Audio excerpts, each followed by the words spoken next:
Secretaría de Prensa de la Presidencia de la República. Estamos, yo lo anunciaba, prácticamente ya en el cierre de este primer quinquenio y en las últimas horas se conoció que ya prácticamente cerrando esta administración, pero la Dirección de Reconstrucción de Tejido Social va con nuevos proyectos. ¿Cuáles han sido los criterios que se han aplicado para focalizar aquellos sitios donde será necesario la construcción de estos centros urbanos de oportunidades conocidos como Cubo? Bueno, en definitiva las coyunturas te pueden cambiar en las decisiones que vas a ir tomando al respecto de. Obviamente este país ha tenido un contexto a donde la violencia imperaba prácticamente en los 14 departamentos. Sí. Y golpeó cada una de las hebras del tejido social que era muy débil. La verdad es que un tejido social a donde el Estado está ausente, a donde el Estado no cumple con al menos los recursos básicos de la población, los servicios básicos, profundiza problemas estructurales como la pobreza, la violencia. Entonces, en base a ese contexto, nosotros en primer plano, los 11 primeros cubos, lo realizamos en un diagnóstico en un país que sufría a gran escala la violencia. Un país que, a pesar de no estar en guerra, como países del Medio Oriente, teníamos estadísticas de violencia aún mucho más graves que países como Irak y del Medio Oriente. Entonces, en base a eso, que nos había construido como el país más violento de esta región, nosotros tomamos decisión y realizamos diagnósticos pensando criterios como, por ejemplo, donde se realizaba mayor reclutamiento de niños y niñas para los grupos pandilleriles, a donde la violencia escalaba y tocaba puntos altos como el tema de los homicidios, la extorsión, la renta. Entonces tomamos decisión en base a eso. La coyuntura cambió. Hoy la coyuntura nos dice que nos hemos convertido en uno de los países, bueno, el país más seguro de la región y en uno de los países más seguros del mundo. Entonces, en base a eso, hoy hay que crear diagnósticos enfocados ¿en qué? En un punto que en este país nunca tuvo inversión, porque nunca se realizó ninguna inversión, que es la prevención de la violencia. Lo que busca la visión del presidente Nayib Bukele es, hoy que se extrajo todo el tema criminal de nuestras comunidades, de nuestros barrios, es romper el ciclo de violencia. Porque, a ver, los efectos represivos siempre tienen un retorno de que, por ejemplo, por poner un ejemplo, el hijo de X pandillero, de X comunidad, en el futuro puede que ese niño, porque el Estado extrajo a su padre, que era un criminal de la comunidad, puede crecer con rencor y odio si no se trabaja desde su primera infancia. Entonces, eso lo hacemos nosotros como Dirección de Reconstrucción de Tejido Social a través de los centros urbanos de bienestar y oportunidades en este momento, y por eso vamos tomando decisiones de dónde queremos ir a poner estos 10 nuevos cubos desde esa visión y desde esa perspectiva. Sí, este rompimiento, como dice Carlos Marroquín, del círculo de la violencia, digamos que el momento de declarar la guerra a las pandillas ha sido como el punto de origen para controlar la situación, para que el país mejore. Pero el círculo de la violencia todavía tiene necesidad de prestarle atención en el área de prevención. Sí, a ver, nunca en los casi ya 10 años que llevo de trabajar con el presidente Bukele, nunca he visto que el presidente Bukele tome una decisión sin ver al futuro, sin entender cuáles son los efectos de esa decisión. Siempre el presidente ha sido muy atinado en ese aspecto, y yo sé que cuando pensó en solventar una de las deudas históricas que tenía este país con el tema de brindarle seguridad a su población, porque, a ver, en el 2000... del 2018 abajo, aún a mediados del 2019, los primeros meses, tú salías a la calle y le preguntabas a las personas cuál era el problema más grave que enfrentaba nuestro país, y te iban a decir que era la violencia. Sí, luego te decían que el tema de la economía, porque siempre hemos sido un país que es muy golpeado a causa de los efectos de la economía mundial. Entonces, en base a eso, yo sé que el presidente siempre ha ido tomando decisiones muy atinadas, pero que van pensadas ya en su trasfondo. El presidente sabía que el régimen de excepción iba a traer efectos, porque no todo es perfecto. Y siempre hay un daño colateral que es la respuesta positiva que tiene que dar el Estado y que obviamente es lo que se está trabajando desde la Dirección de Reconstrucción del Tejido Social, lo hace la nueva Dirección de Integración, lo hace el CONAPINA, lo hace el Ministerio de Obras Públicas con el tema de infraestructura para ir mejorando, por ejemplo, el tema de comercio, con mejorar calles a donde hay tránsito comercial. Entonces, todas esas decisiones van enfocadas en cumplir la visión y el mandato del presidente Bukele, que busca al final dar una solución y que este ciclo de violencia, que es parte de ese daño colateral de la buena decisión, pues que al final ha sido el hecho de extraer a los pandilleros de las comunidades y barrios, darles una respuesta. Le pongo un ejemplo. ¿Qué va a pasar con todas esas mujeres que sobrevivían de la renta y la extorsión y que lastimosamente se habían quedado como incubadoras, teniendo hijos y todo? Hoy tienen que dar una respuesta a sus hijos. Entonces, hay programas que se están ejecutando desde gobierno que apoyan a madres que les toca ser cabezas de hogar en comunidades, que obviamente abuelas, por ejemplo, que no han estado vinculadas al crimen, o que porque hay un estudio, pues hay una investigación que el Ministerio de Justicia y Seguridad Pública, que instituciones como la Fiscalía, la Corte Suprema de Justicia, todo lo estatal que tiene que ver con seguridad están realizando. Pero obviamente también hay otras mujeres que lastimosamente, sufrieron el daño colateral y que hoy van a salir a buscar una respuesta, a buscar un empleo, a hacer algo. Y hay que buscar que ese ciclo de violencia... Claro, hay que tratar de que ese ciclo de violencia se rompa. Los niños, como te digo, que van a crecer con heridas que su comunidad sufrió y que hoy están sanando, pero hay que ayudarles también a sanar. Entonces desde ahí hay programas de salud mental que se están generando, desde ahí está este tema que es impresionante y que solo el que lo ha visto y lo ha vivido en carne propia sabe que es un programa de primer mundo. Los temas de los centros urbanos de bienestar y oportunidades son infraestructuras espectaculares que a cualquier político tradicional no se le hubiese ocurrido llevar una inversión de casi $1 millón a una comunidad, a un barrio. Cada cubo significa eso, una inversión de $1 millón. Sí, aparte de todos los programas que se realizan, de todo el tema formativo, de todo el recurso que sigue llegando.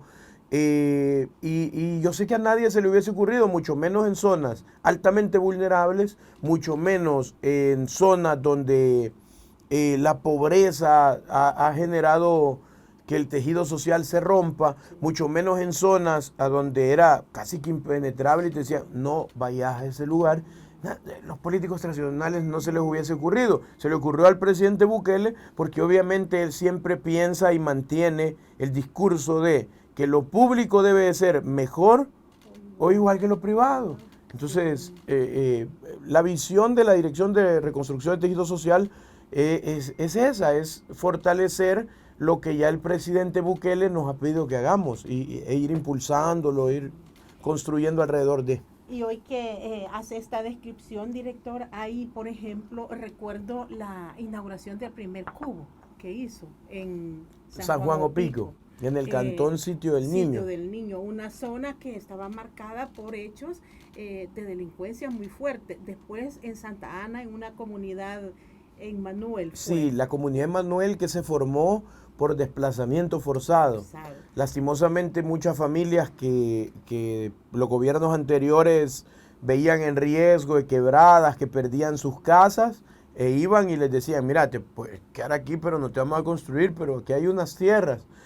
Familias que eran amenazadas y que se generaban algunos éxodos en la zona occidental, porque las pandillas les decían, tenés 12 horas para salir de este lugar, si no te vamos a matar a vos y a toda tu familia, e iban a parar ahí. Hay aproximadamente 422 familias viviendo en ese lugar y bueno, no es la comunidad de Manuel que yo vi en el 2019. Ajá, eso le iba a preguntar, o sea, ¿cómo conceptualiza después de más de 4 años, digamos, estas transformaciones ¿qué vivencias tendrán estas comunidades hoy? No, uno ve la comunidad de Manuel, ve las fotos de cuando llegamos por primera vez en esas calles de tierras, en esa comunidad llena de marcas de pandillas, en esa comunidad que todos los santanecos decían, no hay que transitar por esa parte porque hay un acceso para ahorrar tiempo de muchos salvadoreños que viven alrededor en comunidades, en residenciales alrededor del estadio Oscar Quiteño, que utilizaban mucho esa calle, pero que era una calle de asaltos, de robos, de amenazas. Entonces, los santanecos decían no hay que transitar por ese lugar, y hoy la realidad es distinta. Aparte, ya no son caminos de tierra, hoy tienen calles, hay iluminación, se escrituró a las personas y ya hoy tienen seguridad jurídica habitacional. Tienen un centro urbano de bienestar y oportunidades que es visitado no solo por la comunidad, sino por los institutos aledaños, por las parvularias, por los trabajadores del sistema de salud que están ahí alrededor, comunidades de otros lados. Viene gente del extranjero que tiene que ir a visitar obligatoriamente el Cubo porque quieren conocer el concepto, ¿verdad? Ha sido un proyecto que ha cambiado vidas, totalmente ha cambiado vidas, y es ahí por qué el presidente dice que estos cubos son faros de luz, porque entramos a una comunidad llena de oscuridad, digamos, usemos el tema oscuridad de forma simbólica, pero estamos hablando, estamos hablando de todos los rasgos de violencia que al final le generan oscuridad a una comunidad entera, porque nadie quiere visitarla, porque nadie se quiere acercar al lugar, pero hoy el Centro Urbano de Bienestar y Oportunidad llegó para darle luz a la comunidad de Manuel, y han pasado tantas cosas buenas, chicos que son ejemplos, que han tenido la oportunidad de representar a Santa Ana en procesos sociales que son de esa comunidad. Entonces, para nosotros es un orgullo, la verdad, poder decir que al finalizar estos 5 años hemos tenido 11 centros urbanos de bienestar y oportunidades que han cambiado comunidades enteras. Sí. 11 centros urbanos. Los procesos sociales de atención de estos centros urbanos van a irse ajustando, porque usted explicaba, por ejemplo, hoy, a partir de la mejora en la seguridad, se puede esperar algún tipo de cambio en los programas de atención que van a ofrecer los centros de bienestar y oportunidad. Bueno, como la idea, como te decía, es guiarnos por la visión que tiene el presidente Bukele, y el presidente Bukele en este primer quinquenio se enfocó en el tema de seguridad, que ha sido la labor que los cubos han estado haciendo dentro de las comunidades, previniendo la violencia, dándole a niños, adolescentes, jóvenes, mujeres, hombres, adultos mayores, herramientas para entender que la violencia no es el camino, que la violencia no es la prioridad de un país que quiere ser distinto, que quiere sobresalir a nivel mundial, sino que hay herramientas y hay una visión distinta, y hay oportunidades desde este espacio de encontrar un camino, una ruta que no sea la violencia. Entonces, en base a eso, hoy la visión de este segundo mandato, el presidente ya lo expresó en diferentes espacios, que la visión es impactar positivamente la economía de los salvadoreños, generar de verdad que nuestra economía crezca y que los menos favorecidos sobre todo sean la prioridad de ese gobierno. Entonces, en base a eso también los cubos van a enfocarse a fortalecer todos los procesos de economía comunitaria. Hay proyectos, por ejemplo, como el Grafitour que estamos llevando a cabo en Mexicanos, que está ya en la etapa ya de construcción, ya tenemos los fondos, el recurso, ya estamos construyéndolo, que buscamos que se puede generar economía a través de hacer turismo de barrio. Los extranjeros quieren conocer nuestras comunidades, quieren saber cómo vivió este país antes de los cambios positivos que hemos tenido en seguridad, y aprovechando esos cambios, valga la redundancia, poder visitar esas calles a donde para ver las transformaciones. Ver las transformaciones y entender desde el hecho de hablar con la comunidad qué es lo que pasó antes, cómo vivieron antes, cómo vivimos antes, cómo nos tocó sobrevivir en medio de un país que únicamente las lluvias que recibieran de sangre en sus calles. Entonces, alrededor de los cubos, bueno, USAID con PNUD llevaron a cabo una encuesta. No es una encuesta que hayamos realizado como gobierno, sino una encuesta que realizó USAID para entender el impacto, si es positivo, si es negativo, que los cubos han tenido en las comunidades. Nos llevamos la sorpresa que toda la encuesta es una encuesta que habla en positivo totalmente. Se fueron a entrevistar a niños, a jóvenes y a adultos. En base a eso, descubrimos que que la gente ve una posibilidad de comerciar muy alta cuando llega un cubo a su comunidad. Encuentran un espacio para poder emprender, encuentran un espacio para poder rescatar proyectos quizás familiares que estaban muertos y que hoy les han dado vida alrededor de los cubos. Obviamente esto requiere un orden, que por eso trabajamos de la mano con las municipalidades, para que no se vaya a desbordar el tema del comercio y se nos complique un tema de comercio informal, sino que al contrario, que tengamos la posibilidad de poder acompañar en conjunto a las familias que están emprendiendo alrededor de esos espacios. Entonces, yo creo que un poco va por ahí enfocada el hecho de formar a las familias en procesos de economía saludable, como lo estamos haciendo con la Superintendencia del Sistema Financiero, que hay un programa que ha llegado ya de los 11 cubos a 6 cubos y que está impactando positivamente a muchas familias. La visión va por ahí. Y esa es donde queremos aterrizar toda esta estrategia. No, Carlos, esta estrategia para poner atención a la necesidad de reconstruir nuestro tejido social, hoy fundamentada, digamos, al cierre de este primer quinquenio, el 31 de mayo, con estos 11 cubos. Ya en funcionamiento. Sí, sí. Ahora, lo que se viene, van programas nuevos. Hay sostenibilidad para este tipo de atención, también de reconstrucción del tejido social. ¿Qué podemos esperar? Bueno, estos 5 años nos hemos encargado, a ver, el cubo es solo como el programa emblemático, El programa, sí.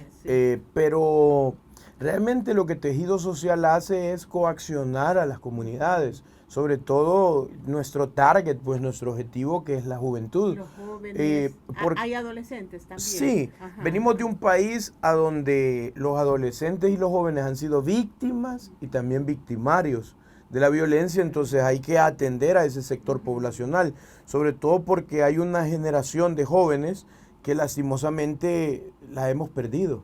Hemos perdido centenares de jóvenes a causa de la violencia y a causa de no poder entregar una alternativa y una oportunidad como Estado. Pero, a ver, el éxito del funcionamiento de nuestros programas radica en las organizaciones juveniles. Yo creo que si una comunidad no se organiza, es muy difícil que cualquier programa, cualquier inversión pueda ser sostenible en el tiempo. Pero si una comunidad está muy coaccionada, muy organizada, vos podés hacer la más mínima inversión y esa inversión va a tener un rédito y un vuelto positivo. Entonces, nuestro éxito radica en esto. Estamos hablando de que tenemos más de 90 organizaciones juveniles a lo largo de todo el territorio nacional. Hemos creado en algunos departamentos redes de organizaciones juveniles para que chicos de las diferentes comunidades colaboren entre sí. Y también es una muestra de que la visión no solo es un tema organizativo, sino es también un tema que golpea y que golpeaba las fronteras invisibles, porque hacíamos participar comunidades que antes no podían estar juntos y seguimos haciéndolo. De hecho, el día de ayer tuve la oportunidad de compartir con chicos de Apastepeque, que es San Vicente Norte, y con el distrito de Apastepeque. Estuvimos en 2 actividades. Uno, un tema de reforestación de la laguna de Apastepeque, para poder salvar algunas zonas que están siendo erosionadas porque no tienen árboles, porque los han talado y toda esa parte. Y estuvimos haciéndolo con organizaciones juveniles y luego estuvimos en el estadio, en la Coyotera, que es donde juega el Audaz. Estuvimos compartiendo una actividad deportiva. Había un torneo de fútbol muy bueno, la verdad. Son necesarios, digamos, ir alternando este tipo de programas, ¿verdad? Por un lado, la conciencia ambiental, Y también el sano esparcimiento. deporte, esparcimiento, sí. Lo interesante de esto no es solo que sembramos árboles, que hubo fútbol toda la tarde, sino que habían comunidades que antes no participaban juntas por el tema de la violencia, que hoy sí lo hacen. Y por eso se ve mucho más amplio el grupo juvenil participando activamente en procesos que son positivos, el rescate de espacios públicos, el cuidado del medio ambiente, de sus lugares de origen. Entonces, bueno, es una apuesta interesante e importante lo que hemos estado haciendo durante este quinquenio, y creo que de las cosas que podemos decirle al país es que dejamos 90 organizaciones juveniles sólidas que tienen la capacidad de ser autosostenibles porque ellos pueden hacer gestión de cualquier tipo. Unas que las dejamos ya como asociaciones juveniles que están legalmente establecidas, otras que han sido creadas de hecho, que estamos en el proceso de acompañarles para que el Ministerio de Gobernación pueda otorgarles la posibilidad de convertirse en asociaciones juveniles. Es un trabajo interesante, pero es toda la base que a nosotros nos permite tomar decisiones, que sean decisiones atinadas, para poder seguir incidiendo en el territorio. Y estos programas de incidencia, o sea, no son solo para quienes pertenecen a estas asociaciones u organizaciones juveniles. Los programas, por ejemplo, de educación financiera, economía comunitaria, pueden participar los jóvenes de todas las comunidades. Sí, de hecho nosotros, de las cosas también que vamos a dejarle a este país en este primer quinquenio, es que nosotros creamos un manual de intervención comunitaria. Porque, a ver, cualquiera puede decir que va al territorio y que va y que regala algo, que hace esto, aquello, que va y se toma una foto, pero para que los procesos sean sostenibles, debes de tener una base que ha sido estudiada y una base científica para poder intervenir las comunidades y los barrios. Eso es lo que deja este manual de intervención comunitaria que hemos estado construyendo con la Vicepresidencia de la República. El vicepresidente Félix Ulloa nos ha estado apoyando técnicamente para poder dejar esta base. ¿Qué pasa con este manual de intervención comunitaria? Nos das toda la base para poder iniciar procesos que sean sostenibles en el tiempo y procesos que le permitan al Estado estar presente y no ausente. Nos permite desde ahí encontrar, por ejemplo, contactos primarios que en algún momento pueden convertirse en los liderazgos de la comunidad. ¿Qué pasa? Los programas están abiertos a todos, pero necesitas quien lidere. Y el liderazgo no debe de venir desde el Estado, de un funcionario público. El liderazgo debe venir desde nuestras bases, como pueblo, como sociedad, porque la comunidad identifica a sus líderes. Y creo que eso es clave. Entonces este manual nos da todos los pasos a seguir, que son pasos que se pueden tropicalizar a cualquier sociedad que se encuentre en conflicto o que ya no se encuentre en conflicto, pero que se encuentren en la transformación de una nueva sociedad, de un nuevo país, de una sociedad coaccionada, de una sociedad que no sea vulnerable, de una sociedad que respete sus derechos como ciudadanos, de una sociedad que está en crecimiento a convertirnos en lo que este país va, en un país de primer mundo. Sí, y ahí para lo que se viene de estos 10 nuevos centros urbanos de oportunidades, de bienestar y oportunidades, Carlos, ¿en qué área geográfica van a estar? ¿Han tomado en cuenta necesidades particulares de estas zonas donde se van a poner en funcionamiento los cubos? Bueno, una de nuestras guías en los diagnósticos comunitarios o municipales que nosotros elaboramos para tomar estas decisiones es la densidad poblacional. Por eso a veces la gente ve que nos concentramos mucho en la zona central de nuestro país, pero es donde tenemos la mayor densidad poblacional. Y obviamente para romper los ciclos de violencia tenés que ir a donde se congrega la mayor cantidad de personas. Por eso te puedo mencionar, si querés, los 10 espacios donde vamos a construir los cubos, que son en San Marcos, en la comunidad 10 de octubre, en Nejapa, que vamos a construir un cubo en un sitio que es conocido como Calle Vieja, que era la frontera invisible entre la pandilla que operaba en el casco urbano de Nejapa y la pandilla que operaba en una zona un poquito más rural. Luego vamos a construir uno en Zaragoza, en Jardines de Zaragoza, de hecho. El otro que va en Cuscatancingo lo vamos a ubicar en Ciudad Futura, que es donde se congrega la mayor cantidad de salvadoreños de Cuscatancingo, que viven en Cuscatancingo, en el distrito de Cuscatancingo. ¿Qué pasa en este lugar? Bueno, que se convirtió en un sitio dormitorio a causa de la violencia y no hay como mayor cosa para hacer actividades, su infraestructura ha estado dañada. Entonces con el cubo queremos llevar toda una respuesta a la infraestructura de convivencia de las comunidades. Luego vamos a construir uno en Altavista, que también es el asentamiento más grande en Centroamérica. No hay otro sitio en Centroamérica donde vivan tantas personas juntas.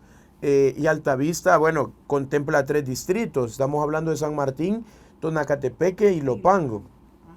Luego uno en el Saburo Irao, que es un espacio muy adecuado para poder atender a las familias de la Nicaragua, de la Costa Rica, de los Lenca y de otras comunidades que están allá aledañas. El Distrito Italia, que está en Tonacatepeque, que lo único que sé que tú y yo hemos escuchado del Distrito Italia es sobre violencia. Y no hemos escuchado mayor cosa sobre actividades positivas y hoy queremos cambiar esa realidad. Entonces parte del mandato del presidente ir a estas zonas que han sido altamente estigmatizadas, que hoy que tienen una extracción de todo el tema delincuencial, nos queda como una página en blanco para comenzar a escribir una nueva historia en estos lugares. El Cantón Chancuyo en Aguachapán, que es una zona fronteriza, que también es una de las zonas más importantes de Aguachapán, del centro de Aguachapán, y es un sitio que se vio muy afectado no solo por la violencia de pandillas, sino por el narcotráfico y el tema del narcomenudeo. Chinameca, que es San Miguel, sí, que es en San Miguel, que es donde nació nuestro querido vicepresidente Félix Ulloa. Y el último cubo que lo vamos a ubicar en el centro de Ciudad Delgado, en el casco urbano de Ciudad Delgado. Que Ciudad Delgado hay que decir que ha sido uno de los municipios que siempre en la tabla del rango a donde se hacía el famoso muertómetro para ver cuántos homicidios habían, siempre Ciudad Delgado estuvo por ahí punteando, porque era un sitio a donde la violencia se había acrecentado. Y con el alcalde el que salió de ahí, que se fue para San Salvador Sur, tomamos a bien el hecho de poder llevar este espacio para poder golpear positivamente esta zona y darle a las organizaciones juveniles que es bien destacable. Ciudad Delgado, a pesar de que se vio afectado por el tema de violencia juvenil, también tiene organizaciones juveniles que son increíblemente fuertes, como los Camaleones, y hay una organización juvenil que ve procesos de chicos que les gusta el hip hop, cualquiera de esos elementos, el rap, el graffiti, que se llama Bajo Mundo, que son organizaciones muy fuertes a las que yo admiro y quiero muchísimo. Y vamos a trabajar con ese grupo de chicos, chicas, porque hay una igualdad muy fuerte en estas organizaciones entre hombres y mujeres que se organizan positivamente para poder dar una solución a las necesidades que existen ahí en Ciudad Delgado. ¿Cómo se ve, digamos, este programa con toda la estrategia para lo que se vendrá del nuevo quinquenio? ¿Hay apoyo? ¿Se tienen los recursos para darle continuidad al programa? La construcción de estos centros de bienestar y oportunidades, ¿con qué fondos se van a hacer, Carlos? Bueno, creo que el primer apoyo lo tenemos de Dios, porque al final creo que este tipo de inversiones no llegaran si Dios no lo permitiera y si Dios no hubiese dicho, hey, calma todos, inviertan en la gente. Y no hubiese traído un líder como el presidente Bukele, y que de ahí viene el segundo apoyo, que es el del presidente Bukele. El presidente, el cubo nació en la cabeza del presidente. El cubo es una idea del presidente Bukele, entonces sé que él va a seguir respaldando al 1000% esta estrategia, porque es una estrategia que ha venido desde Nuevo Cuscatlán y que ha apoyado positivamente a muchísimas familias. Y creo que el tercer apoyo es la voluntad. Después de leer la encuesta que hizo USAID con PNUD, sería un error muy grave nuestro no seguir apoyando algo que ha impactado también a las familias salvadoreñas, algo que ha impactado también a nuestras comunidades. Pero como te digo, el primer apoyo y el segundo apoyo son los más importantes, el de Dios y el del presidente Bukele, que es una estrategia de él y que él conoce, él va y inaugura todos los cubos y conoce a todas estas comunidades, e interactúa con la gente y él se ha dado cuenta del impacto tan bueno que ha tenido no te puedo decir que esto nació como una idea de la Dirección de Reconstrucción del Tejido Social, sino que es una idea del presidente Bukele y ha caído también en los salvadoreños, que es impresionante. Bueno, yo vengo de una comunidad que se vio muy golpeada por la violencia y lo único que los anteriores gobiernos nos ofrecieron fue represión. Cuando pasó hace 13 años lo del autobús, lo de la Coster ahí en la colonia Jardín, cerca de la Polanco, ahí en Mexicanos, por el colegio donde yo estudié toda mi vida, que fue el Colegio Jardín. No nos ofrecieron nada. Tenías un tanque en la entrada de la Jardín, sí. Tenías otro tanque por la colonia Santa Rosa, tenías otro tanque por la alcaldía de Cuscatancingo, tenías militarizada toda la zona, pero nunca le hice una respuesta de inversión pública y social a las familias que vivían en la Jardín, en el reparto Santa Lucía, en la colonia Juanita, en la Santana, en la Santa Rosa. Nunca hubo una respuesta. Lo único que hubo fue represión. Entonces, hoy el presidente lo entiende súper bien y por eso es que sé que esta iniciativa va a seguir impactando muchas vidas. Secretaría de Prensa de la Presidencia de la República.